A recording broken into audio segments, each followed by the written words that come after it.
on Bucks Weekly. And back by popular demand, it's me, Martin Lister, your host, here with Andy Johnson.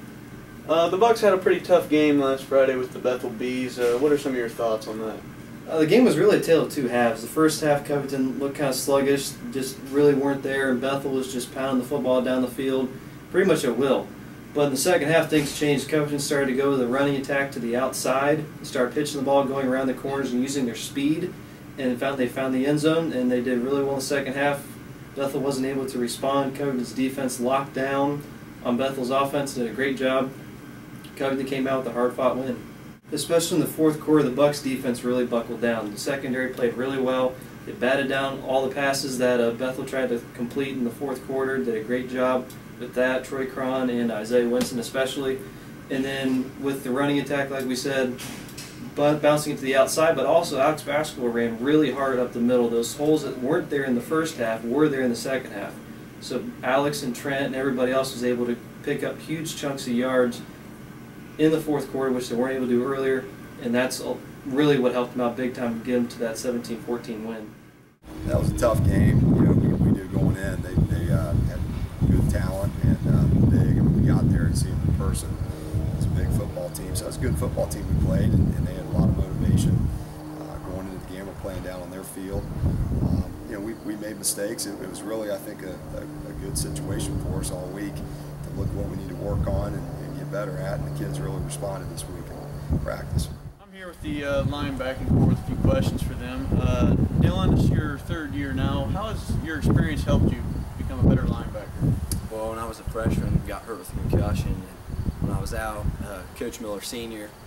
really talked me through things and looked up to Corey Ely and mistakes he made, and then got better and reading plays, deep offensive plays, my guard, all kinds of reads, and that's what helped me make what I am today. All right, Justin, what's the #1 technique that you guys go over on a daily basis? Definitely be proper tackling and keeping outside shoulder free. All right, Dalton, you seem to play through the whistle on almost every down. Where does that kind of drive come from? Just knowing that I'm responsible for the safety of my teammates, Isaiah and all the running backs. Just gotta dig in deep and protect them. Okay, a few more questions for you. Dylan, how does it feel to almost literally knock a kid out of his shoes?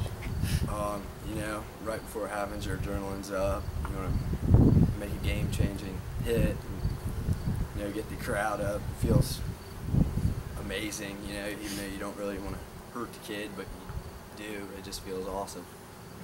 All right, Justin, who smells the worst after practice? Justin Daniels. All right, Dalton, if you could play any other position for just one day, what would it be?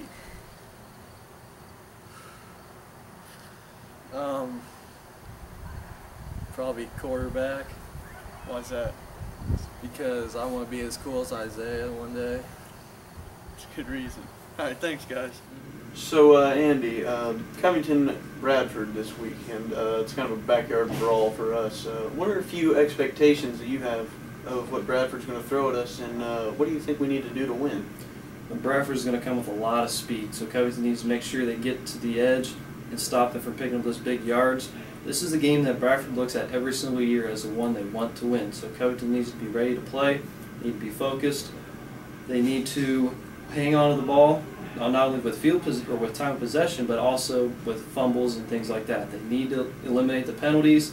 They need to play smart. If they play their game, Covington will win. But they need to be focused, ready to play, eliminate the small things, and come out focused, ready to play, because you know Bradford's going to be ready to go. Okay, looking forward to the game on Friday. What do you expect to see from Bradford? Their speed. The Barbie kid and the Cannon kid both can run. Wrench. I mean, they've got all state level back there, and they're scrappy. You know, they're not quite the size of Bethel, but they played Bethel very tough, and that's going to be, you know, again, they've got all kinds of motivation coming into it, so that's going to be a tough team. Okay, for a game like Bradford, do you need any extra motivation, or do the kids pretty much take care of that themselves? No, I think, you know, they're neighbors. I mean, probably related to half of them, so there's, for either side, I don't think there's any extra motivation needed. That history goes way back, so it'll be a good one. Well, that wraps it up for us here at Bucks Weekly.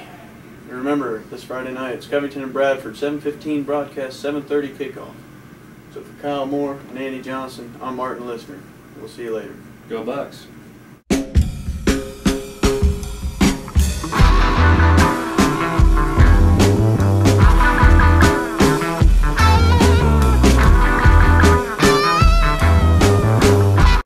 How's it going?